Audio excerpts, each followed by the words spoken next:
The Essays of Francis Bacon of Plantations. Plantations are amongst ancient, primitive, and heroical works. When the world was young, it begat more children.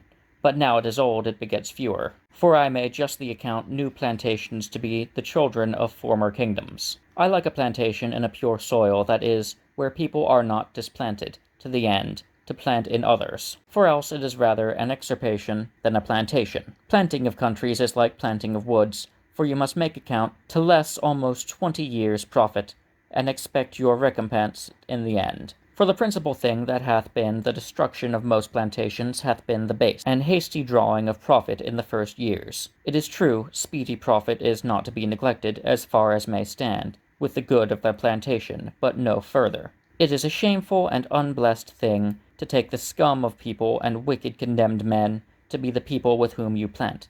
And not only so, but it spoileth the plantation, for they will ever live like rogues, and not fall to work, but be lazy and do mischief, and spend victuals, and be quickly weary, and then certify over their country, to the discredit of the plantation. The people wherewith you plant ought to be gardeners, ploughmen, labourers, smiths, carpenters, joiners, fishermen, fowlers, and some few apothecaries, surgeons, cooks, and bakers. In a country of plantation, first look about what kind of victual the country yields of itself, to hand as chestnuts, walnuts, pineapples, olives, dates, plums, cherries, wild honey, and the like, and make use of them. Then consider what victual or esculent things there are which grow speedily and within the year, as parsnips, carrots, turnips, onions, radish, artichokes of Jerusalem, maize, and the like. For wheat, barley, and oats they ask too much labor, but with peas and beans you may begin, both because they ask less labor and because they serve for meat as well as for bread. And of rice likewise cometh a great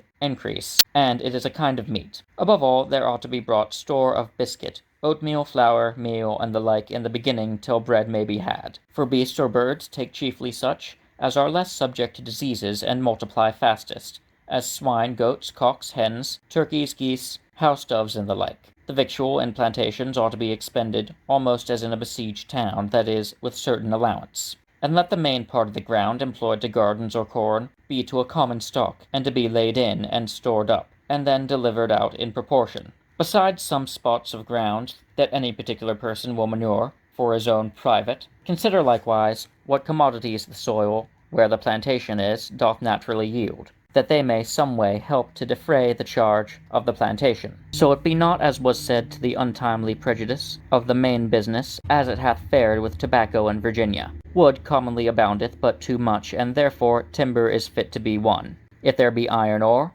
and streams whereupon to set the mills, iron is a brave commodity where wood is aboundeth.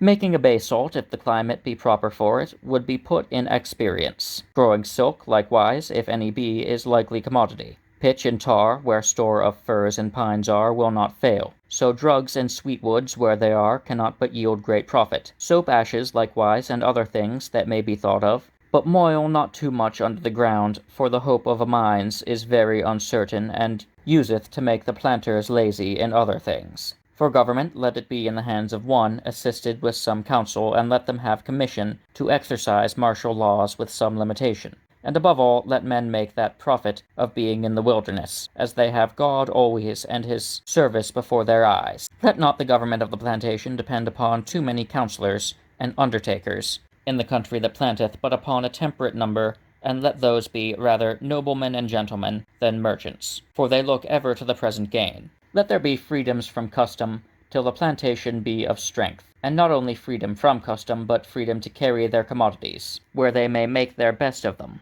Except there be some special cause of caution, cram not in people by selling too fast company after company, but rather hearken how they waste, and send supplies proportionately, but so as the number may live well on the plantation, not by surcharge be in penury. It hath been a great endangering to the health of some plantations that they have built along the sea and rivers, in marish and unwholesome grounds. Therefore, though you begin there, to avoid carriage and other like discommodities, yet build still rather upwards from the streams than along. It concerneth likewise the health of the plantation that they have good store of salt with them, that they may use it in their victuals when it shall be necessary.